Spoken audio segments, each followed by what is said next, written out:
In today's video, I'm going to teach you how to create a Salesforce Sandbox.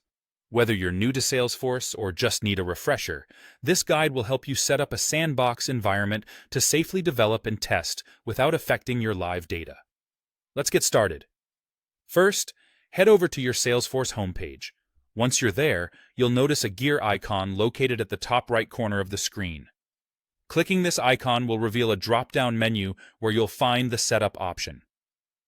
Go ahead and click on Setup. This is your main hub for configuring and customizing your Salesforce environment. Once you're in the Setup area, you'll see a search bar on the left-hand side. This is a powerful tool for quickly navigating through the vast array of Salesforce options. In that search bar, type in Sandboxes. As you start typing, you'll see the Sandboxes option appear in the list. Click on it to proceed to the Sandbox Management page. Now, on the Sandbox page, you'll see a button to create a new sandbox.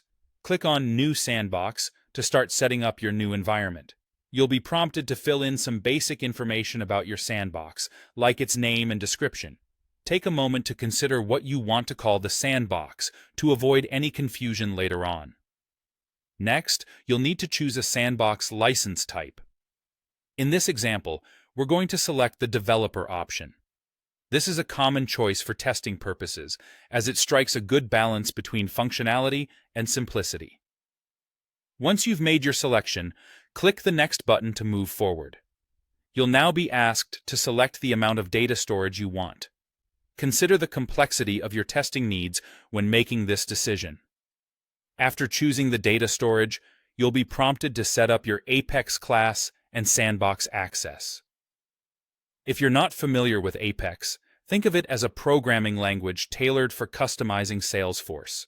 Configuring these settings will help you control what your sandbox can do. After you're satisfied with your selections, click on the Create button. This will start the sandbox creation process. Bear in mind that, depending on the options you've chosen, this process might take a little while, so be patient. Once your sandbox is successfully created, you'll return to the Sandboxes screen under the Setup menu. Here, you can log into the newly created sandbox and begin your testing and development in an isolated environment. This ensures that your production data stays safe while you refine your processes. And that's it. You've successfully created a Salesforce sandbox. This environment is now ready for you to use for development and testing.